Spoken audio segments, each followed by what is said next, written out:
Alright, so after you save your project, we're ready to move on to the other body parts of your character. What I like to do next is our hair. It's just going to come up and be swooshy and all sorts of things. You can kind of go crazy on this step.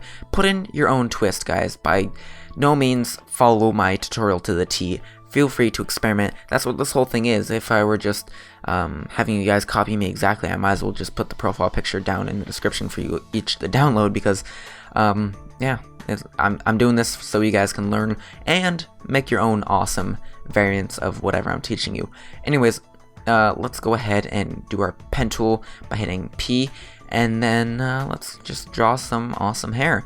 I'm gonna round chop my hair just a little bit, and then just keep in mind there's a little bit of trial and error here with the pen tool. You're not going to be perfect with the pen tool the first time you use it, so I don't expect you to. Don't feel bad if you're not good right away.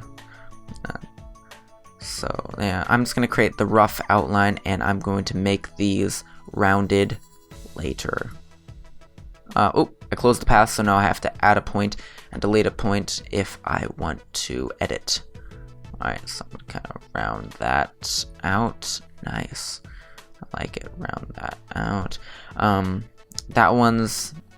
This one down here, that's a corner, so I'm not going to round that, otherwise it'll look weird. Yeah, no. If you've made it round and you want to not make it round, you just alt-click on it, and I'll change it back. Alright. And then now I'm gonna get like a little swoop thing going. What I like to do here is I like to get it to the point where it's like right overlapping itself, and that makes like a nice little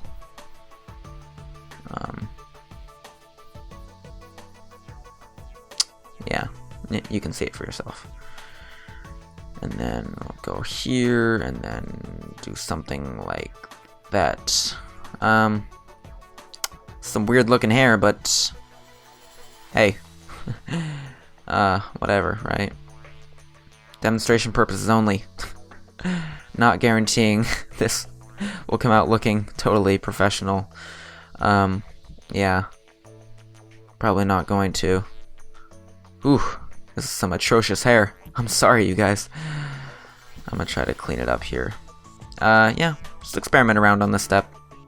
No real advice here, just kind of give it your best. There we go. Nice.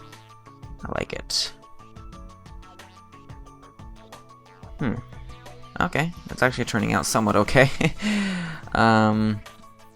And then I'll probably add another point here. Let me just make that a non-smooth point for the time being so I can kind of see what I'm doing. Okay, I'm gonna make one more loop here. Okay, gonna make another point up here. And then I'll just kind of make that a little point, hair point. Alright, there. Let me take a zoom out and see how that looks. Hold on. Alright, now we're ready to outline and give it the the final judge before we decide if this was a total disaster or if this hair actually somewhat works. Okay, so let's give it a test.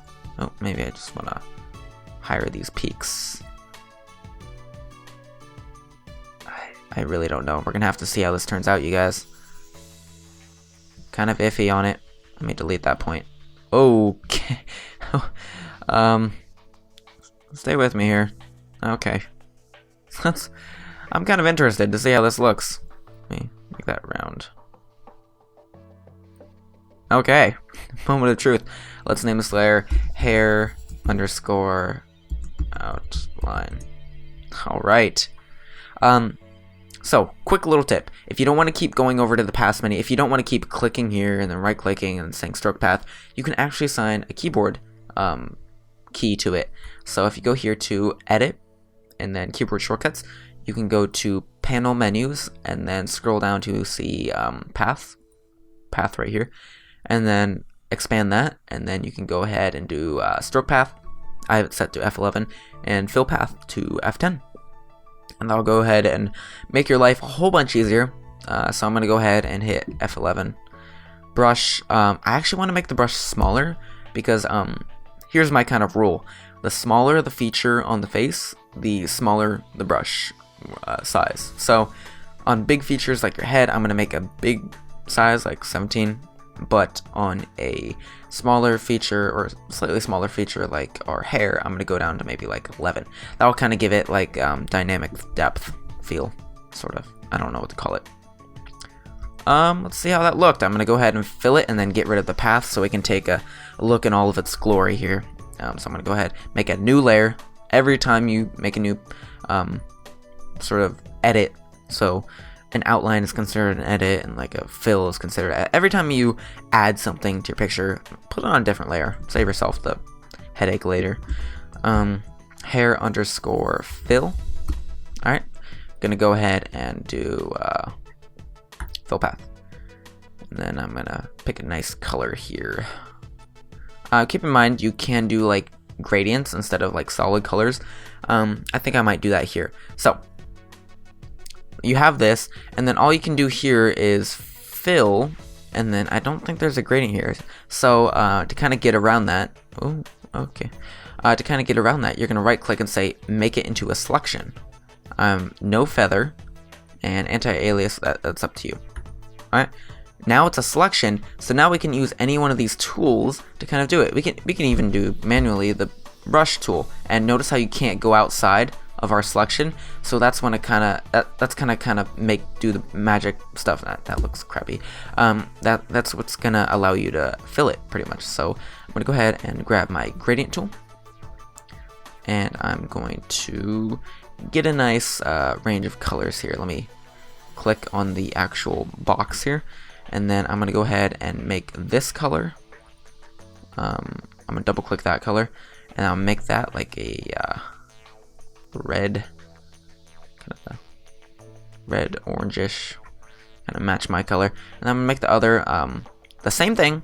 So I could even go over here and like, okay, never mind.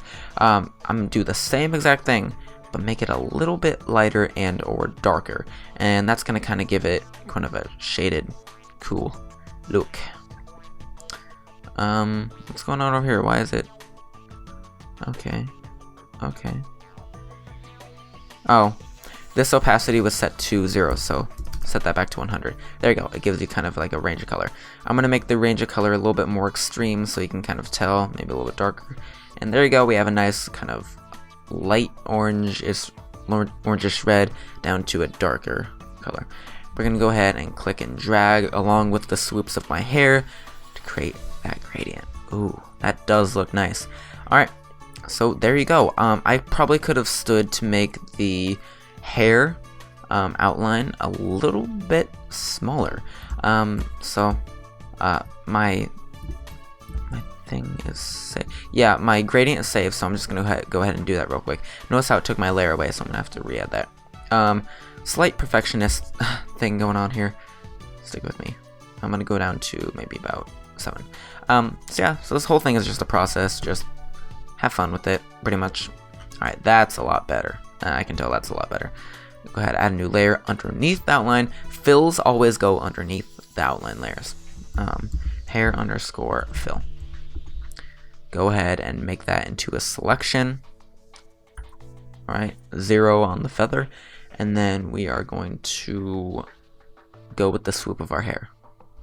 Beautiful. Now you can hit M, click anywhere once, and then that'll get rid of your selection. All right, so there you go. That's our hair. It actually came out looking pretty okay. Yeah, feel free to experiment, like I said. All right, so hit Control S because we always want to save. Go ahead and put these in their own, should have gone on Do Not Disturb. Anyways, put these in their own folder. Name it hair. Oh, capital. And this is pretty much the whole system. We're going to be doing this for all the body parts. If you feel like you got this under control, you are an all-star, superstar, you don't need no instrucciones. You can go ahead and be dangerous and skip ahead into the tutorial because I'm going to be doing all the body parts. So you don't have to stick through that if you feel like you've got it. You might miss a thing or two, but yeah. in the interest of saving time for you guys. So yeah, there you go. You can do gradients for anything we fill. I didn't do it on the head, but you could. So yeah, let's go ahead and do our next feature, which will be the eyes. Alright, eyes are a good feature to do well on. Oh, I forgot to delete that path. Okay. There we go. Let's go make our eyes. Pen tool. I'm gonna go ahead and do one eye and then just simply copy paste it. Make that right there. Don't want to make them too small. Oh. Okay. Gonna move that one. Oh. What do I do now? Click that one and then that one. Alright. Kind of move it around. Okay. Kind of have to go around the clock here because if I jump straight to this one and try to edit this one. Oh wait, no, that works. Never mind. Just make sure you're holding control always. You'll close it. It's a little bit tricky. Sorry, guys. Go ahead and close off your eye. There you go. That's one. Actually, looks a little bit small in length. So, quick little trick. If you want, you can click and drag holding control on any length, and then you can just kind of stretch it. I found that kind of useful, especially when working with rectangles like this. Alright, there we go. That's one eye. I'm going to go ahead and... Why is our... Okay. Somehow I went from kind to selected and it hid all my other layers. Okay. So if that happens to you guys, you know what to do. There are a lot of little things that can happen in Photoshop. Honestly, if you're having any problems, anything goes wrong, just take Control Z until it looks familiar. Yeah, a lot of small things can happen. It can be a pain to figure out. Anyways, spiel. Let's go ahead and click our eyes layer. Oop, should be eyes underscore outline. Okay, cool. Not F10. Why did I click F10? I'm not even sure what that does. Select our path. F11. Simulate pressure off. And then, yeah. Actually, want to make the outline smaller. Yet again, perfectionist move. B to get my brush tool and put it down to maybe like 4. Not 5, 4. Okay. Let's go ahead and outline that yet again. And perfect. Let's go ahead and turn that into a selection. Enter. Okay. And we're going to go ahead and fill in our eyes. Make sure you put this on another layer. Yet again, got to remember to do that step. Otherwise, it's converge on one layer. And then things get messy later. So, eyes underscore fill. Cool. And then we're going to grab a gradient and change the colors. I'm going to change that from to go from a white, or kind of, I never like to do pure white or pure black. I like to go a little bit off because it's a little bit more realistic. Down to like a light gray there. Okay. Go ahead and make that. Alright, so we're going to look like Herobrine for a little bit here. It's going to be okay though. We're gonna fix it a little bit in the future. Go ahead and what we can do now is go back to our outline layer and then Control D to duplicate. And then now we're going to have 2 of them. On the top one, go ahead, Control T, move it over, and then line it up. Do the same thing with the bottom. With the fill layer, Control D, Control T, move it over. Make sure you align it correctly so there's no sort of fill peeking out from the back of your outline. Alright, great. So there we go. Notice how they're both kind of like symmetrical and slanted. If you want to avoid that, you select both of your copies. Let's just kind of group these together. So these are our original, and then these are our copies, our second eye. Select both of those. Select both of your copies. Hit Control T and just rotate it 180 degrees so you don't get like make it looking too symmetrical. You know what I mean? Main. Okay. If you know what I mean, main. Control C, Control A. Oh, forgot to select both of them. Control T, 180. And make sure it's all straight. Cool. So those are our eyes. If you want, you can just rename these eyes outline 2. I don't know. You can just keep it as copy. Really doesn't matter. Oop. and then fill underscore 2. Cool. Now you can just rearrange those so they're not too close together or anything like that. Select all of them now, and you can just kind of move them around, get them situated on your face. So it's a little bit too close together, maybe even a little bit small. I don't know. They look a little bit weird, to be truthful. We do look a little bit off, but that's okay. We can always rearrange them until they look perfect. I can control R. That brings up a ruler. Okay, that's kind of nice to know. But for now, I'm sticking to Control T. Big eyes. Whoa. I think the hair is taking up too much space on my face. Oh well. If your hair gets to the point where it's like kind of running into your eyes, make sure you put your eyes underneath your hair. Oh, not underneath your face though. That'll hide it. If you put it underneath your hair, the hair will go over, kind of give it that realistic look. So I'm gonna kind of go for that here. Okay, good. We're gonna add shadows to the hair later, so it looks like it gives it more depth and stuff. All right, those are our eyes. Good, very, very good. It's coming out great, guys. So anyways, let's stay organized. Put those into a folder. Name it eyes. Beautiful. Now we're gonna go ahead and make our pupils. Those will be a subfolder within our eyes folder. So we're gonna go ahead and make a folder and put it inside of our eyes. And we're gonna name that pupil. Notice how that's inside the folder, so when I close it, oh, there's no pupils folder, but it's in there. Okay, cool. And now with the pupils folder selected, we're gonna add a new layer into that because it's selected, and then we're gonna name that pupils, or just pupil, because we're gonna do them separately, underscore outline. Same process as the eyes, except we're going to be coloring these with the color of our pupils. So we're going to go ahead and grab our pen tool, and then we're going to be like, bam, bam. Oh, that was a curve. Okay, bam. Got a little bit too excited there. If you want to kind of give it a little bit more cartoony look, make sure you give them big pupils, so it kind of gives it that sort of big eye look.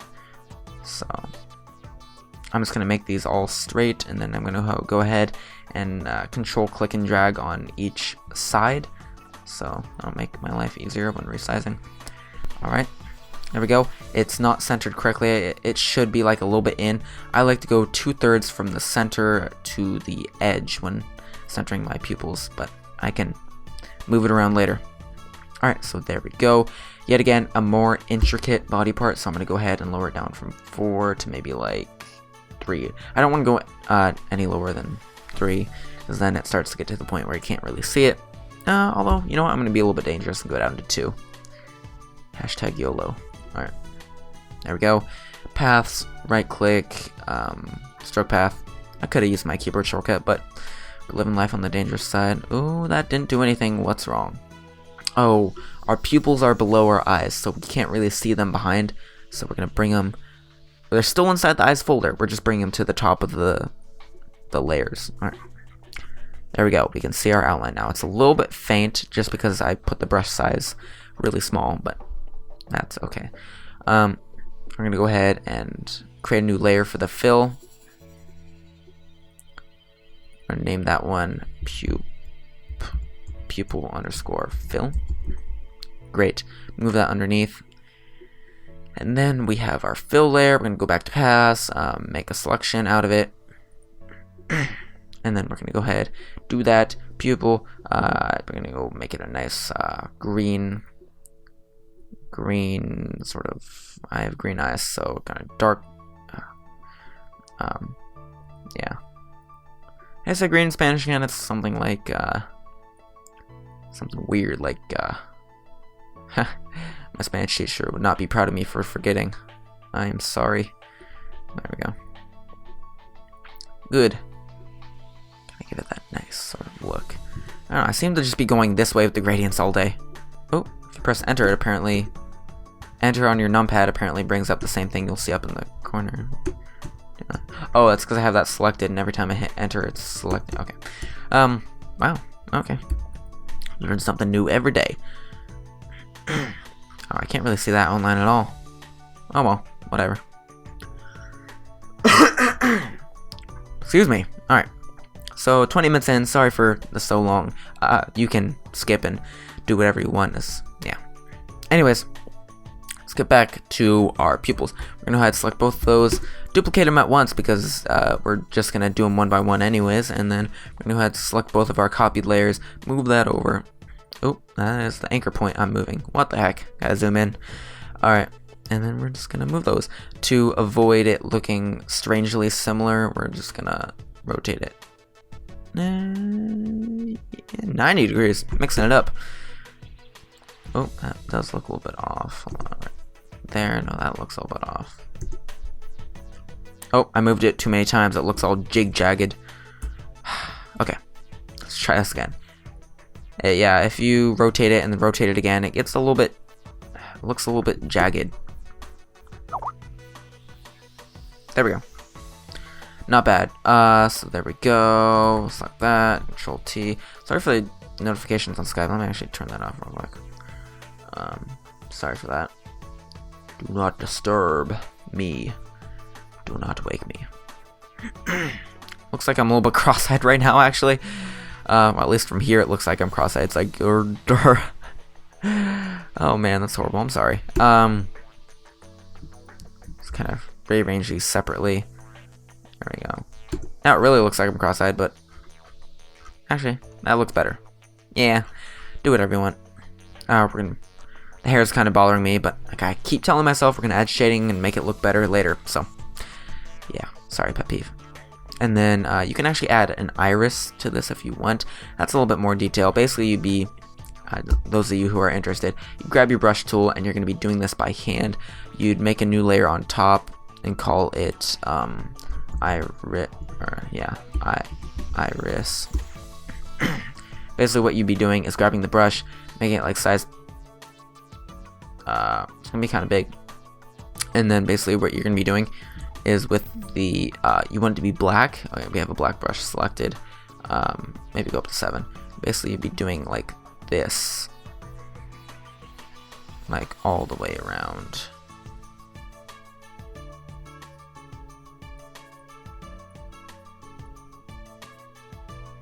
Like that. And maybe doing like a little bit. Oh no, that looks bad. Okay. Basically doing that, and then I don't know, I'm not trying to make this look good, and then go down in your blending modes until it's like at either overlay or soft light. Yeah, and then you can fiddle around with the opacity. Yeah, that does look kind of bad. Give it your own spin. I've done it once before and kind of forgot how to do it. You can actually Google it if you feel so inclined. So there you go. So that concludes our eye portion. Let's go on to create another group. We're going to name this one our mouth. Mouth is next. I think that's our final facial feature, and then we're going to be moving on to our body, which is going to be a whole bunch of fun. So this is going to be our mouth. Alright, so start off, let's go pen tool. Alright, so do that. Kind of give it like a smirky smile. It's kind of a weird word, smirky smile. Okay, round that one out and go here. Gonna round that one out because that looks strangely creepy with it not rounded out. And then there we go. Alright, so we can move that mouth around later. I'm just gonna try to get the path down, add a point, delete a point. There we go. Alright, very good. Muy bien. Alright, let's go ahead. This is a larger facial feature, so we're gonna go back to our brush. I'm gonna bring it up to maybe like a 9 or 10. I'm gonna go with a 9. And then, oh, this is mouth outline, not just mouth. Alright, F11 for stroke path, because I set that keyboard shortcut up. Hey. Alright, we're gonna go ahead and make path. I really should make selection. I should make that like a keyboard shortcut, but whatever. I'll do it later. Go ahead, make new layer. Call this one mouth underscore fill. Great. Alright, then we're gonna do a nice pretty much the same thing. Pretty much the same thing as my hair, except for this one's gonna be red. And then it's gonna go from a lighter red to a darker red. Pretty much when figuring out which way you should drag your gradient, think about like realistically like where the shadows would be. So yeah, that looks pretty good. M, click anywhere, get rid of selection. That's our mouth. Alright, yet again, not really shaded, doesn't look all too spectacular right now. I'm going to go ahead and move the whole mouth group, kind of rearrange that. Try to be aware when rotating. It's really tricky because it gets all, the image gets all warped, or it gets a little bit grainy, or not grainy, it's kind of pixelated. I don't know how to describe it. See those like rough edges. Just keep that in mind. Alright, face looks good. Maybe lower the saturation on this down a little bit. Something. Oh, no, that doesn't work. To mess with your saturation and like colors and stuff, hit Control U with a layer selected, and that'll basically, you'll pull up the controls for that layer. So if I want to desaturate my mouth colors a little bit, bring the saturation down. It's a little bit too bright right now. You can actually do the hue and everything and change the hue. I'm not going to right now, and you can change the lightness as well. So we can kind of do a little post color editing. There we go. I like it. Those pupils are bothering me. I need to make them a little bit darker, so they're not in the hair layer. I'm gonna go back to my pupils, and then I'm go to both my pupil outlines, and I'm gonna duplicate those. That'll make them a little bit stronger. Great. Alright, close that back up for organization's sake, and there we go. We are done with our facial features. Time to do our body.